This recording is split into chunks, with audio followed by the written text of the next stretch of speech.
এ যাবৎকালের বাংলাদেশের সফল অলরাউন্ডারকে এই প্রশ্নের উত্তর খেলা না দেখা মানুষটিও চোখ বন্ধ করে দিতে পারবে। ফরম্যাট যাই হোক, তালিকার শীর্ষত্বের কথা আসলেই তিনি থাকতেন সবার উপরে। বলছিলাম সাকিব আল হাসানের কথা। ৭৫ নম্বর জার্সি পরা সেই খেলোয়াড়টি যখনই মাঠে নামতেন, ক্রিকেট ভক্তরা ভরসা খুঁজে পেত। ঠিক ১৯ বছর আগেই টেস্ট ক্রিকেটে বাংলাদেশের হয়ে অভিষেক ঘটে তার। টেস্টে সাকিবের আধিপত্য পরিসংখ্যানের দিকে তাকালেই স্পষ্ট হয়ে ওঠে। সাদা পোশাকে দীর্ঘ পথ চলায় তিনি এখন পর্যন্ত সংগ্রহ করেছেন ৪,৬০৯ রান। সাকিবের ব্যাটিং শৈলীর অন্যতম সেরা মুহূর্তটি ছিল নিউজিল্যান্ডের বিপক্ষে করা সেই নান্দনিক ডাবল সেঞ্চুরি। কিউইদের কন্ডিশনে এমন ব্যাটিং দৃঢ়তা বিশ্ব ক্রিকেটে তার জাত চিনিয়েছিল।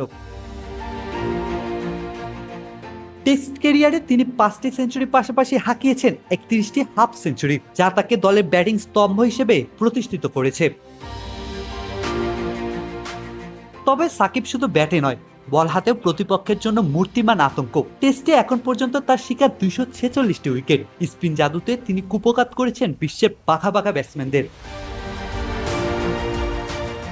তার টেস্ট ক্যারিয়ারে রয়েছে ৫টি ফাইফার। ইংল্যান্ডের বিপক্ষে এক ম্যাচে, এছাড়া দক্ষিণ আফ্রিকা ও ওয়েস্ট ইন্ডিজের মতো শক্তিশালী দলগুলোর বিপক্ষেও তিনি দুবার করে ৫ উইকেট নেওয়ার গৌরব অর্জন করেছেন।